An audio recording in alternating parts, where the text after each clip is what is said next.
So anyway, gentlemen of a certain age, reading glasses, waking up at night to pee? Do I have something for you? Retro gaming! But before it was retro, it was just gaming. How about a quick history of me and my computers? It all started with the Acorn Electron. What a classic. I'm old! My first actual console was the Nintendo Game Boy, a classic. I remember one time on holiday in Tenerife, I saw somebody selling a 30-in-1 cart. I never owned it. Today, all that changes. And then came the Amiga 500. That thing defined a generation. Friendships were forged. Floppy disks full of public domain software were jammed into padded envelopes and mailed around the country. It was a different time. Such a defining era in my history of gaming. Many a teenage weekend spent holding my sweaty joystick in my bedroom. Then, of course, the trusty PlayStation, or PS1, as I guess we have to retrospectively call it, even though I know it's Die Hard. If you say Die Hard, you have to say Die Hard 1. I worked that out. Loved that thing. PS1, made sure my loins were completely safe for the entirety of university. Followed that up with the PlayStation 2, thank you very much. Oh, what a treat, so many games. Can you say swap magic? Wait a hellified second, I just remembered I actually once owned a Nintendo Wii. Not remarkable in itself, but the way I came to own it, pretty exciting. I was once on vacation in the United States of America. I was in a video arcade, as was my wont. I was young, 29. Anyway, they had one of those games called Stacker. It's a game of skill where something goes, you hit a button, it builds up. I'll put a video of it in here. Anyway, the gods of arcades were smiling on me that day, / the guy who ran the arcade switched it to give someone a prize this month, and your boy got it all the way to the top. A token fell out, I grabbed it and I took it eagerly to the desk where they presented me with a Nintendo Wii. Look at it! Amazing, right? Anyway, now back to Simon listing the numbers of PlayStations. PlayStation 3, check, yes please, and a PlayStation Quattro, done. Haven't got a 5. Don't really spend as much time gaming as I used to, but the recent advent of emulators on the iPhone piqued my interest, and I thought I will nose into it. In fact, I once owned a device called the GP2X, which was like a Steam Deck if it was powered by actual Steam. It was like a really early version of an emulator. You know, you could play emulators on it, you could watch videos on it, but it was mainly tinkering. The whole scene reminds me of when I used to install custom ROMs on my Samsung Galaxy S2. It's just like hours and hours of tinkering and mucking about for like this much actual enjoyment or payoff, or gaming in this sense. Sure, I could buy one of those really neat looking gaming devices that Instagram recommends to me constantly for under $100, and it would be ready to go with thousands of games. But where's the fun / hours of hair pulling in that? I got everything I need right here. The CMF phone from that previous video, the tiny little gamepad controller from the cheeky cameos in previous videos, plus a steely determination that the results of this will make travel an absolute joy from now on.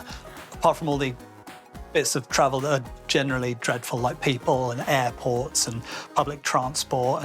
But hey, who cares when you can play PS1 games in the palm of your hand with a little thing where the screen's over there. Let's do it! Okay, so here is what we're working with. We've got the CMF Phone 1. You may have seen it in this other video I made, even did a little bit of retro gaming on it. This thing is rocking the Dimensity 7300 chipset, and this guy is rocking a 2.1 in media studies, so that is as technical as we're gonna get with that. Also, we have an SD card. well, it's technically just the packaging of the SD card. They're so small, if I was holding it and waffling, I might swallow it. Anyway, the SD card is in the phone. The SD card is where we're going to put our game ROMs. And game ROMs are available from... Nobody on the internet is allowed to talk about obtaining game ROMs. But rest assured, we all own all of the original cartridges and spent weeks dumping every single one of them legally before playing. I don't even know why I'm under here, to be honest. I thought it would be a funny shot, but I think it's just creepy. Shall I do one of those Netflix things where I walk in and then I sit down and then I pretend I'm talking to a producer? Should I look over here or over here? Okay, so basically the linchpin of this whole operation is the front end. Front end. It's effectively a menu system from which you can access all of the games and all of the emulators in one place without having to go to this emulator for this game and then go over here for this game. It ties it all together in one beautiful looking menu system. If you are the kind of person like me who loves scrolling through Netflix for an hour until you realize it's too late to watch a movie and then just go straight to bed, you are gonna love this. So unfortunately, you can't have a front end on iPhone because iPhone doesn't let apps open other apps, which is why it's exciting that I happen to have this Android phone that I can do all of this on. So the one I've chosen is called Emulation Station Desktop Edition, slightly confusingly named, but beautifully rendered menu that lets you flick through all the consoles. It's got all kinds of themes, a myriad of tinkering options, but chiefly it just looks well nice, mate. On the completely reasonable for developers to expect to get paid, but slightly unfortunate downside, you do have to pay for it. $5 and 50 cents to be exact. There are free front ends available and they will serve you perfectly well, but TBH, none of them look as gorgeous as this one. So for you, dear viewer, I forfeited a Starbucks latte and paid the money. Where's my medal? Okay, so now for the technical part where I have to install everything and do all the tinkering. Now, I'm not going to do a step-by-step guide because other people have done it far better than me. I used this guide by Retro Game Core, which is a lengthy, step-by-step, very meticulous guide to installing Emulation Station and all the things you'll need around it. Here's a little screenshot of my Android screen so you can see the various emulators that I installed, plus a few other useful apps like a file manager, very handy. Oh, split window so you can just drag things across. Why, iPhone, I want it! Also, there's an excellent app called Local Send, which basically lets you do AirDrop on an Android phone. You install the app on the phone, install the other app on your PC or Mac, and you can just send files back and forth using magical air electricity Wi-Fi. Easy. Hi Simon, it's Simon here in, I guess, the past. Just thought I'd make this video right now as it's happening to remind you of the last hour that you spent tearing your hair out and using some quite unpleasant language at seriously antisocial volumes because you couldn't get some stuff to work every time you opened a game in Emulation Station. It opened the emulator, but then the game didn't load, and you tried uninstalling and then reinstalling, and then you were Googling, and then you were reading Reddit threads, and then you ended up on the Emulation Station FAQ for Android, and it actually had an entry there, and it said that all of the ROM folders that you put your games in have to be named in lowercase. And some of your folders were in uppercase. So just thought I'd remind you of how much fun that was. Anyway, now back to Simon saying it was really easy and straightforward. It was really easy and straightforward. Actually, there's an official FAQ where I found the answer to that problem, so quite helpful. Plus, the Retro Game Core video that I mentioned earlier, super useful in helping get everything set up and working pretty properly. In fairness, you have to go into all of the emulator apps and tweak most of the settings in those to get it to your exact preferences. But with enough time and tinkering and wherewithal, you too can get there. It turns out the thing that took the most time was scraping, which is getting hold of the box art and screenshots and stuff from the internet. There's two options in Emulation Station. One is slightly faster than the other, but the slow one is the better quality one. It gives you the screenshot and the box art and even a little picture of the physical media, which we all recognize because we own every single game that we are playing. Plus, I switched off downloading the video clips and the user manuals, which supposedly take even more time. So if you're doing this on your main phone, that is going to be quite a pain in the Atari links. So here we are.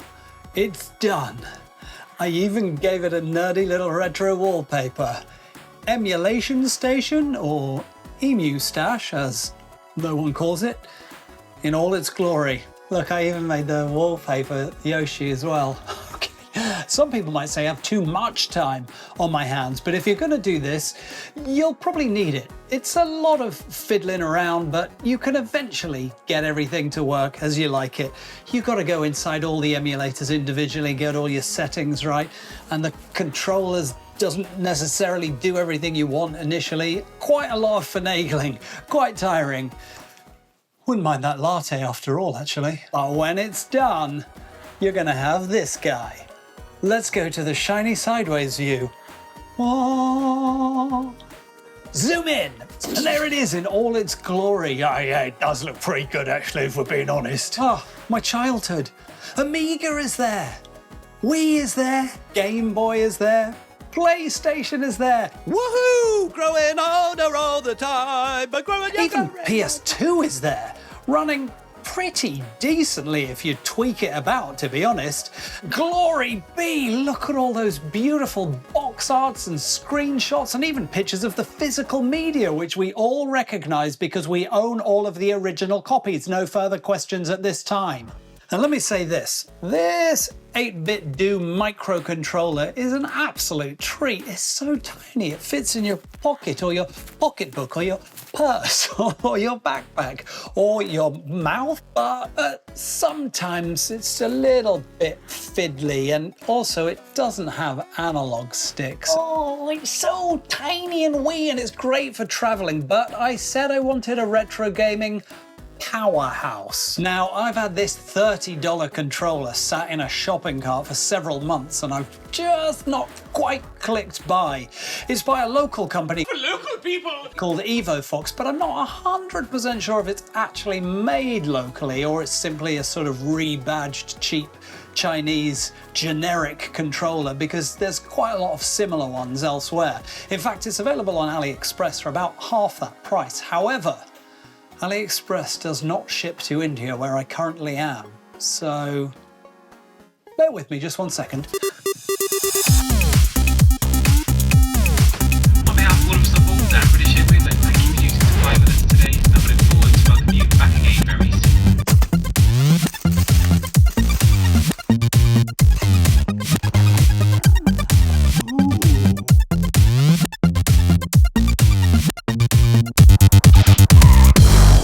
I'm back! Risky business.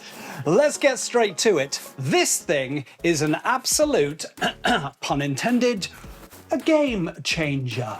It basically completely transforms the mobile gaming experience from that slightly sort of like, oh, I'm playing a game on my phone, it's a bit awkward, to a console. That's not annoying at all. I definitely think this is worthy of the powerhouse label that I put in the title. Now, would I recommend traveling to a AliExpress friendly country simply to save $15? Yeah, no, obviously not. Just get the local one for $30, easily worth it. And yes, you can turn off the RGB lights, thankfully. You can't turn off the rumbling, and it's quite loud sometimes when you're in a quiet area. Maybe you can you? Tell me in the comments. My only slight reservation is I feel like a bit of a derp in a coffee shop when I'm like pulling this thing out of my bag, slotting my phone in, and then being like, oh, I'm playing Burnout Revenge on PlayStation 2 at full speed. But that is ultimately probably more my issue than anything. As I'd hoped, the front end is dreamy. Totally worth the $5, and since I've installed it, there's even been one update. In fact, since starting this video, I have dug even deeper into the world of emulation and retro consoles, and let me tell you, that place is a quagmire, or a black hole, or what's a good thing that sucks you in and feels great? Stop it. It is unbelievable how much you can do and how much fun there is to be had, especially if you're old and you remember when all these consoles came out in the first place, but you weren't some sort of mad teenage millionaire who could afford to buy a Dreamcast and a Gamecube and a PS2.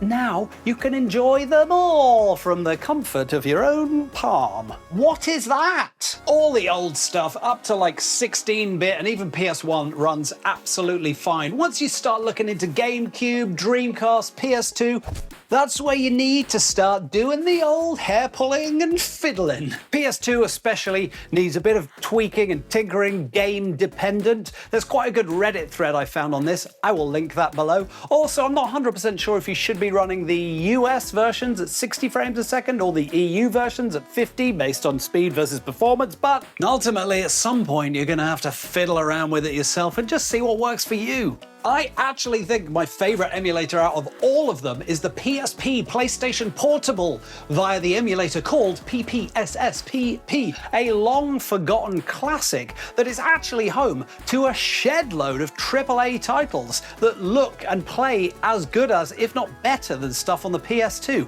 I'm talking stuff like God of War or Burnout or a whole host of underrated stuff. I've barely scratched the surface. It is a treat. And they all play perfectly, even on this budget phone. And thankfully, that app is also available on iPhone. Phew, so I don't have to be Danny Two Phones every time I travel, although I've set this one up so nicely now, I'm definitely going to bring it with me. And don't get me started on PS Vita.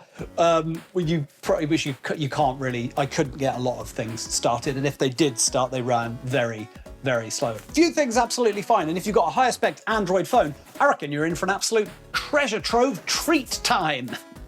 Whisper it, but this thing can even emulate the Swintendo Nitch. Can't say the real name, otherwise Nigel Tendo sends the jackal to take me out. It doesn't run amazingly on all games on the lower end Android, but as a proof of concept, it's kind of incredible. Plus, some games run absolutely fine. And boy, if you've got a newer, higher spec Android, whew, you are in for a breath of fresh wild. Obviously, legally, the whole area is quite murky, so I would suggest only playing games that you own the originals of and have backed up, blah, blah, blah, blah, blah. Now, if you were some sort of mad person, man, it's always a man, if you were some sort of madman who wanted to create this entire setup from scratch, it's probably going to cost you like $250. Pointless! You could spend that money on a purpose-built retro handheld like the Retroid Pocket. It is beautiful. It runs on Android, and if you're lucky, maybe when it arrives, it just already has all the emulators and all the games on it that you might ever need. But where's the fun / hours of hair pulling and tinkering in that? It does look pretty nice though, don't it? I wouldn't mind having one. However, if you are an Android user on the daily, then you're good to go. And if you're an iPhone user, maybe you've got an old Android hanging around somewhere, or you bought one for a previous video and can't shift it, so have got to try and shoehorn it into as many new videos as possible. As long as it's half decently spec'd, you're going to have an incredible gaming experience.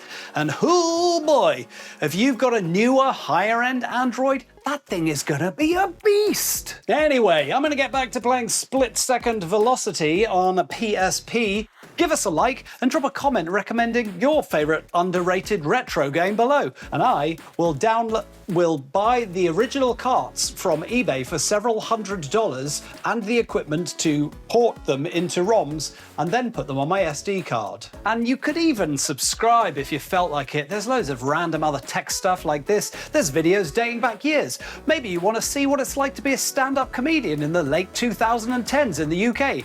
2 series of Casey Neistat style vlogs about that. Enjoy! Oh, and before I go, don't think I forgot about the Acorn Electron. Sadly, I could not find a way to emulate it on my new handheld beast, but some kindly soul made an online emulator.